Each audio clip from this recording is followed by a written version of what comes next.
ciri khas para sahabat.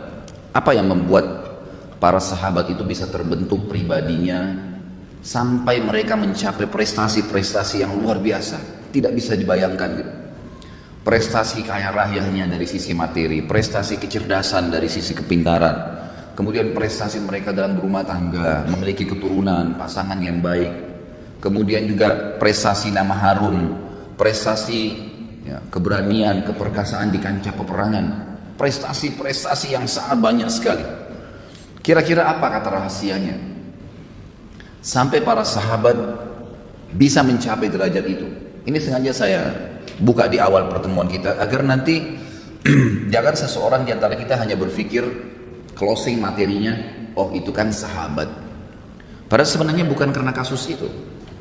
Ternukilnya kepada kita kisah-kisah mereka, para orang-orang saleh ini yang sudah sukses dunia dan akhiratnya ini dijaga oleh Allah Azza wa Jal justru agar kita mengambil pelajaran dari mereka. Jadi memang mereka adalah orang-orang yang layak untuk dicontohin. Saya susun kurang lebih ada 3 poin besar di mana ini merupakan ciri khas sahabat yang akhirnya membuat mereka luar biasa dalam berinfak, luar biasa dalam menjaga ibadah, luar biasa di kancah peperangan, dalam mencari mati syahid, luar biasa dalam bermuamalah dengan manusia, luar biasa merasa terawasi oleh Allah Subhanahu wa taala. Yang pertama adalah keyakinan mereka tentang kebenaran agama Islam. Benarnya Allah itu ada. Yakin luar biasa tentang poin ini. Sudah nggak ada keraguan sama sekali. Yakin bahwasanya Muhammad SAW benar-benar utusan Allah, manusia terbaik. Tidak ada nabi lagi sesudah beliau, dan semua ajaran nabi-nabi setelah Nabi Muhammad SAW diutus terhapus. Maka mereka bangga membawa syiar bendera kehidupan mereka, raditu billahi robba, saya ridho Allah sebagai Tuhan saya dan tidak ada Tuhan selain Allah dan yakin Allah ada. Wa bi Muhammadir Rasulah, mereka membawa konsep dasar Muhammad adalah utusan Allah. Jangankan manusia biasa, nabi-nabi dan rasul sebelum beliau saja sudah dihapus semua ajarannya. Berarti ini ajaran yang paling benar. Dan juga bil islami dina, agama yang sedang dianut ini, tuntunan yang sedang dipelajari, halal haramnya, perintah dan larangan di dalamnya adalah sesuatu yang paling baik. Tidak ada lagi di atasnya. Sebagaimana kita tahu bagaimana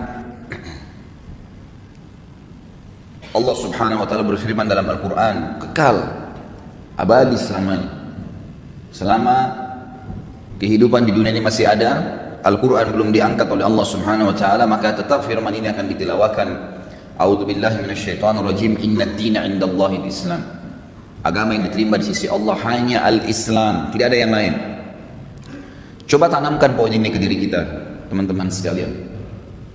Tuhan yang satu hanya Allah. Maksudnya apa? Yang menciptakan, yang mengurus, yang mengawasi, yang memusnahkan semua yang kita lihat dan tidak kita lihat di langit dan di bumi hanya satu, Allah. Maka hanya takut, hanya bergantung, hanya meminta, hanya memohon kepada Dia. Tidak ada yang lain. Ini asas yang sangat kuat dalam jiwa para sahabat. Asas dakwah Nabi Muhammad SAW. Kemudian Nabi Muhammad SAW bukan hanya sekedar dikatakan, oh itu Nabi saya, bukan. Mereka berlumba-lumba mengikuti, mencontohi apapun yang berhubungan dengan Nabi SAW. Penampilannya, cara bicaranya, pakaiannya, cara jalannya, sampai menyisir rambutnya. Mereka semuanya berlumba-lumba. Begitu Nabi SAW keluar, mereka langsung melihat apa yang Nabi SAW lakukan, maka mereka segera melakukannya, menciplak kehidupan Nabi SAW. Dan ini asas yang luar biasa. Bayangkan kalau kita bisa menjadi Muhammad yang banyak, di mana Nabi Muhammad SAW kita tahu manusia yang paling sempurna, utusan Allah, ajarannya menghapus semua ajaran nabi-nabi sebelumnya, secara fisik sempurna, secara akhlak sempurna, nabi penutup. Ajaran agama yang dibawa adalah agama yang paling benar dan tidak ada lagi agama setelah agama yang dibawa oleh Nabi Muhammad SAW.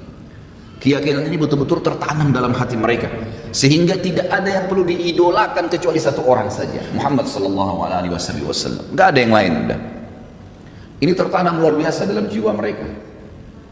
Dan karena sudah yakin Allah sebagai Tuhannya, tidak perlu minta, bergantung, memohon, karena memang tidak ada yang menciptakan, mengurusi, mengawasi, memusnahkan semua yang di langit dan di bumi kecuali Allah. Lalu Muhammad sallallahu alaihi wasallam adalah utusannya, maka tentu ajaran yang dibawa Islam adalah agama yang paling benar. Maka mereka siap mati hidup untuk Islam. Ini ciri khas yang luar biasa. Dan ini yang perlu kita tanamkan, ikhwah akhwat sekalian.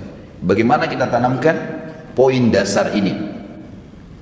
Sampai para ulama menulis buku yang masyhur, misalnya Ushulul Thalatha, asas daripada kehidupan seorang muslim tiga: ridho Allah sebagai Tuhan, mengenal Allah subhanahu wa ta'ala dan meyakini keberadaannya, serta meyakini kebenaran risalah Nabi Muhammad SAW, sehingga betul-betul menciplak hidup beliau. Menciplak ya, semua yang berhubungan dengan Nabi SAW. Antum mau jalan, mau berdiri, mau duduk, mau berpakaian, mau nyisir rambut, apa saja, semuanya orang tahunya, oh di cirinya, di badannya, di tubuhnya orang ini ada Muhammad SAW.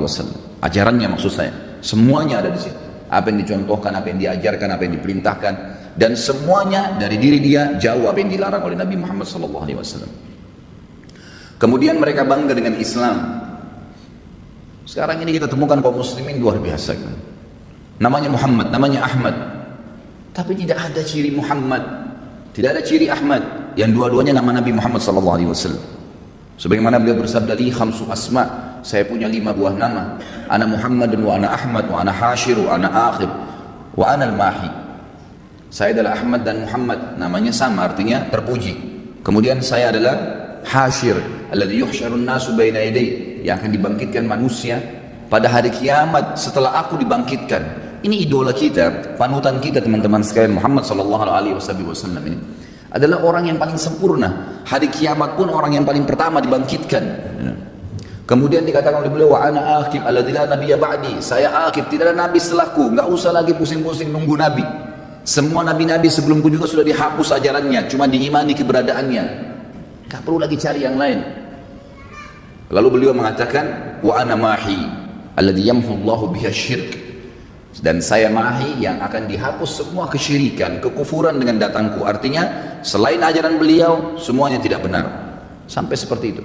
Dan ini tertanam luar biasa di dalam jiwa para sahabat. Ini ciri khas teman-teman sekalian. Dan kita bukan mustahil bisa mengambil itu. Kita lihat di lapangan kehidupan kita, teman-teman yang berusaha menanamkan ini pasti hidupnya bahagia. Kita temukan dalam ciri badan dia, pakaian dia, pergaulan dia, cara ngomongnya, semuanya Nabi Muhammad SAW. Mau melakukan sesuatu, tanya ada dalilnya. Mau meninggalkan sesuatu, tahu kalau itu adalah dilarang oleh agama. Semuanya kembali kepada agama. Yang dia tidak suka, yang tidak disukai oleh Allah dan Rasulnya, dan dijelaskan dalam agama Islam. Yang dia suka adalah yang disuka oleh Allah dan Rasulnya, dan juga diperintahkan atau dituntunkan dalam agama Islam. Ini ciri khas yang luar biasa. Sehingga mereka tidak perlu lagi ragu dengan tuntunan yang ada dan tidak butuh tambahan tuntunan yang lainnya. Yang kedua, ciri khas sahabat adalah keseriusan dalam mengejar janji-janji Allah Azza wa Jalla. Serius luar biasa. Saya kasih contoh misalnya, para sahabat menukil satu sama yang lain dalam riwayat Bukhari, riwayat Muslim. Mereka mengatakan, kami tidak melihat ada laki-laki di antara kami yang tidak sholat di masjid berjamaah kecuali ada kemunafikan di dalam dirinya. Apa maksudnya? Nabi Muhammad SAW memotivasi sholat berjamaah, pahalanya sekian banyak, terus dimotivasi ke masjid. Tidak ada satu sahabat pun. Dalam riwayatnya dikatakan, tidak ada yang takhalluf, tidak ada yang meninggalkan sholat itu, tidak ada yang telat dalam masalah sholat. Tapi ini yang dimaksudkan adalah meninggalkan, kecuali yang di dalam hatinya ada kemunafikan. Sampai kata mereka, salah seorang di antara kami karena taunya tentang janji Allah di masjid berjamaah, sampai seseorang di antara kami disokong oleh temannya, ditopang karena nggak bisa jalan, maka 2 orang teman menopangnya untuk hadir di saf sholat berjamaah. Coba kira-kira seperti apa itu ya? Apa yang memotivasi mereka? Tidak ada kecuali satu, masalahnya yakin benar dengan janji Allah ini. Gak ada yang ragu. Ada fakir miskin, kita lihat nanti, subhanallah, dari Abu Bakar, Umar, Uthman, Ali yang sudah kita bahas nanti, Talha. Kita akan nyusun insya Allah bulan depan, ada Zubair bin Awam, ada Abdurrahman bin Auf, ada Sa'ad bin Abi Waqqas. Banyak sahabat-sahabat Nabi, terutama 10 awal yang masuk surga. Kehidupan mereka teman-teman sekalian penuh dengan keyakinan seperti ini. Tidak pernah mereka itu kalau yang punya kemampuan berinfak 1 dirham, 2 dirham. Berinfaknya ini sesuatu yang kayaknya nggak mungkin kita lakukan, sulit gitu. Kecuali yang Allah berikan hidayah. 15 miliar kalau nilai sekarang, 20 miliar. Dan harta-harta ini yang mereka infakkan, apa yang ada di rumah mereka pada saat itu ya. Bukan berarti harta ini diinfakkan berarti ada harta yang lain. Pada saat mereka menemukan keuntungan, ada uang, mereka gelisah kalau sudah mengeluarkan kebutuhan dasar rumahnya, masih ada yang tersimpan. Coba bandingkan dengan kita yang sibuk terus menabung. Ini berapa lagi nih? Dari 1 juta, kapan jadi 10 juta? 10 juta kapan jadi 100 juta? 100 juta kapan jadi 1 miliar? Tidak ada infak yang dikeluarkan, tidak ada sedekahnya. Bahkan pelit terhadap dirinya sendiri. Apalagi kalau mau membantu saudara-saudaranya yang lain. Apa yang mendorong mereka? Karena sangat yakin dengan janji Allah Subhanahu wa taala. Mereka luar biasa gitu. Masalah sholat, masalah jihad. Tidak pernah Nabi SAW mengatakan jihad, itu ada sahabat yang nunggu di rumahnya, kecuali munafik. Mereka sudah langsung, bahkan ada di antara mereka yang dengar kalimat jihad dari kebun ke rumahnya, langsung. Ya cuman pulang ke rumahnya nggak mandi, nggak apa gitu. Langsung memakai baju pedang perangnya, membawa pedang dan perisainya, langsung hadir di depan masjid Nabi SAW. Kita kadang-kadang subhanallah, hanya karena keringatan nggak jadi sholat jamaah di masjid. Bagaimana ini gitu? Ciri khas sahabat, mustahil mereka ketinggalan janji Allah.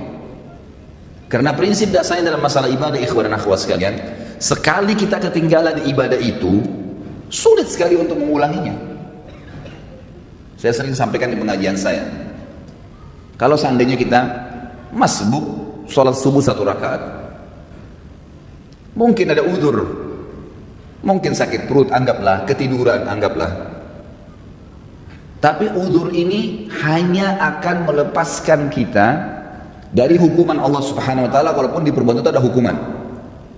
Tapi ingat, kehilangan pahala nggak bisa diperbaikin.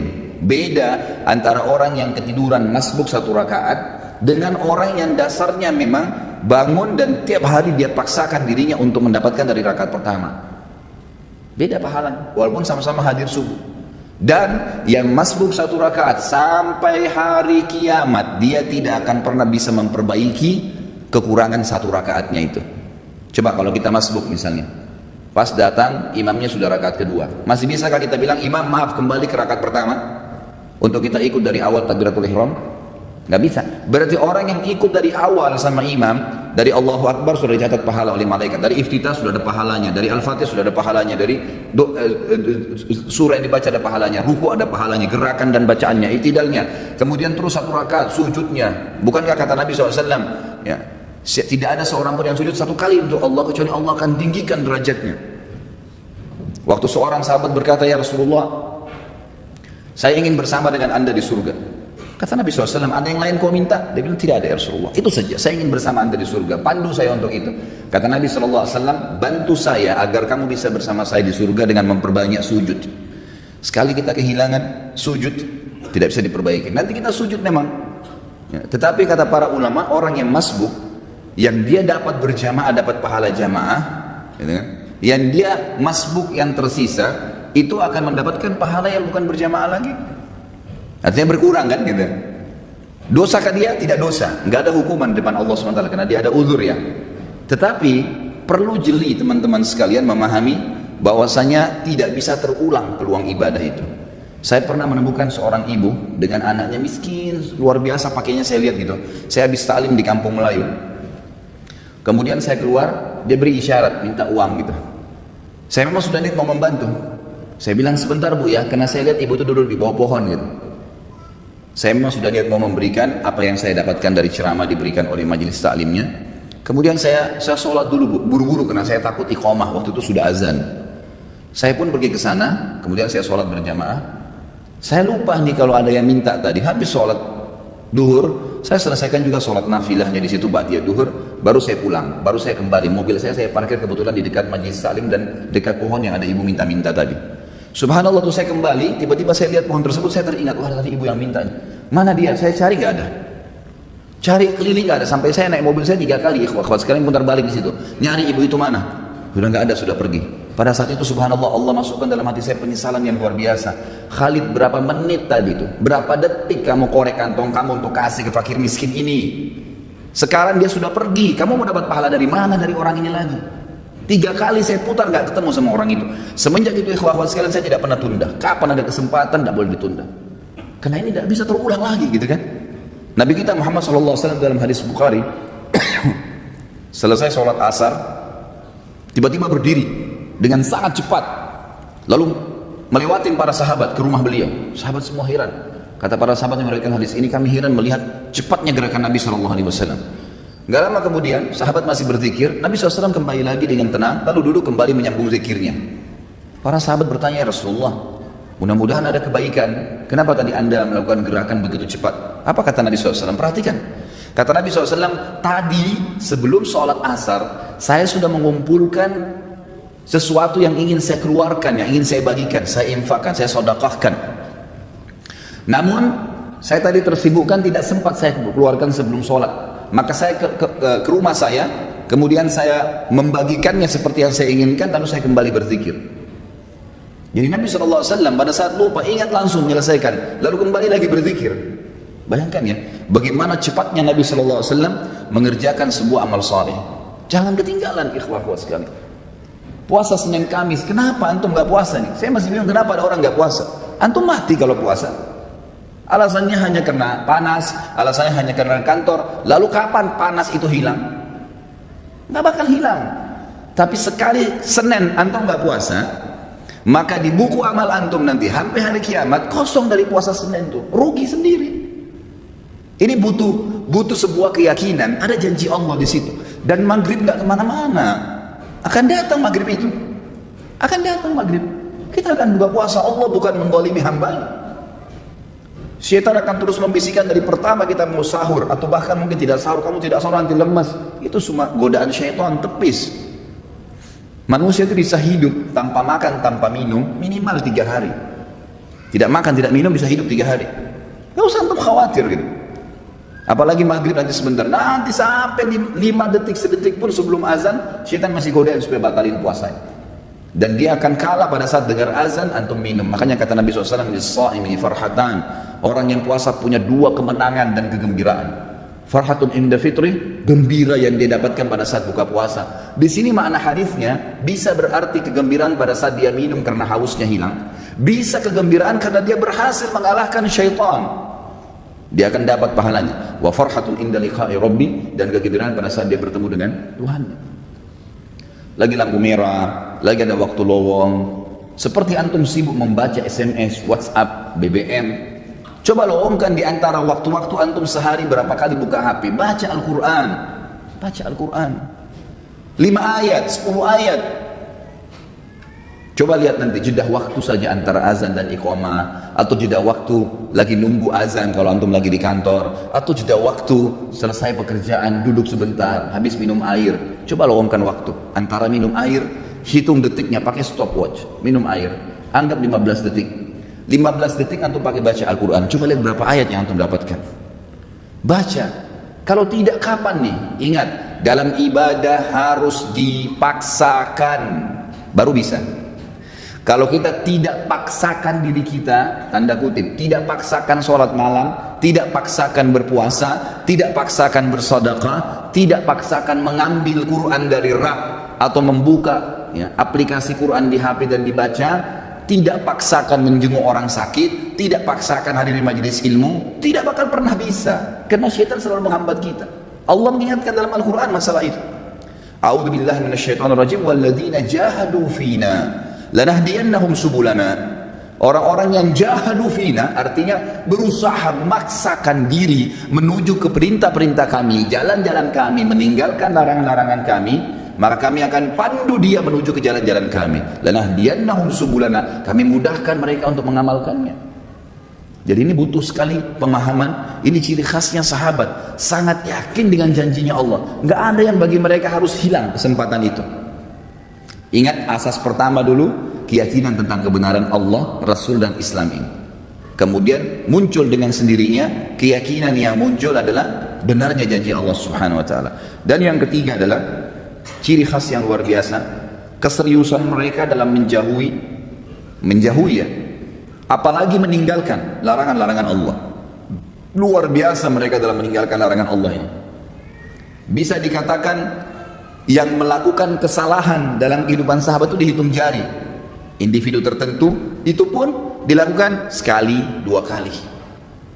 Gak ada dosa yang dibuat bermalam, berbulan-bulan, berminggu-minggu, karena mereka tahu benar ancaman Allah pasti ada di situ.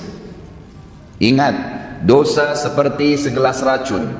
Kalau kita minum dalam kondisi tahu itu racun, akan berbahaya. Jelas akan mematikan, merusak organ tubuh kita. Dalam kondisi kita tidak tahu, tetap berbahaya. Tetap berbahaya. Zina berbahaya, ikhwan dan akhwat sekalian. Allah mengatakan wala taqrabuz zina. Makanya jangan dekatin. Jangan mulai telepon, jangan mulai SMS, jangan mulai melakukan yang mengundang zina itu. Innahu fahishatan wa sa'a sabila. Itu keburukan yang sangat berbahaya buat kalian dan seburuk-buruk jalan. Syaitan buka, kita buka juga pintu itu. Berapa banyak ikhwan dan akhwat juga kena fitnah seperti ini. Padahal Allah bukakan pintu nikah. Sibukkan diri dengan puasa, sibukkan diri dengan ibadah. Jauhi tontonan, jauhi dengaran. Tidak ada orang yang terbagikan syahwatnya tanpa sebab, tanpa pemicu. Dia tonton yang tidak benar, maka muncul syahwatnya, membayangkan yang tidak. Tidak mungkin muncul syahwatnya tanpa mendengar sesuatu. Tidak ada orang dengar Quran itu syahwatnya bangkit. Nggak ada orang hadir majlis ta'lim begini dan disampaikan ilmu syahwatnya bangkit. Nggak mungkin kan? Kapan syahwatnya bangkit? Kalau yang didengar itu lagu-lagu cinta, lagu-lagu yang tidak masuk di akal yang membangkitkan syahwat. Untuk apa ini? Allah mengatakan dalam Al-Quran, Innas sam'a wal basara wal fuada kullu ulaika kana anhu mas'ula. Hati-hatilah pendengaran kalian, penglihatan kalian, hati kalian bertanggung jawab semuanya pada hari kiamat. Allah nggak kasih kita mata ini untuk melihat yang haram. Allah nggak kasih kuping untuk dengar yang haram. Allah nggak kasih lisan untuk mengucapkan yang haram, tangan untuk menjamah yang haram, kaki melangkah yang haram, kemaluan dilupakan yang haram. Allah kasih kita fasilitas untuk lihat yang baik, telinga dengar yang baik. Ingat, anggota tubuh kita ini, kata para ulama, kalau makin sering kita sibukkan dengan ibadah, mata melihat yang benar yang Allah bolehkan, telinga dengar yang benar, mulut mengucapkan yang benar, maka semua anggota tubuh ini, hati makin sering dilunakkan dengan ayat Al-Quran, dari pendengaran, dari penglihatan. Hati kan terpengaruh dengan 3 anggota tubuh ini, ya, telinga, mata, dan lisan. Maka pastikan anggota-anggota tubuh ini jadi lunak, kata ulama, seperti ya, pohon yang selalu dibasahkan dengan air, maka lunak daunnya, gitu kan? Sedikit dengar ayat jadi nangis, sedikit dengar ayat, ya, dengan telinganya hatinya jadi tentram, lisannya maka dia akan mengucapkan selalu yang baik saja, seperti itu.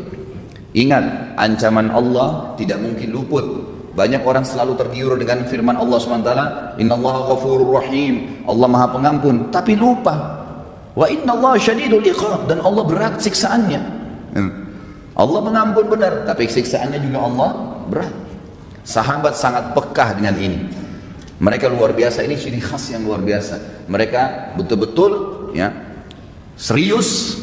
Ingat kata-kata kalimat serius garis bawahi. Menjauhi. Apalagi kalau sampai meninggalkan larangan Allah SWT, memang dijauhi.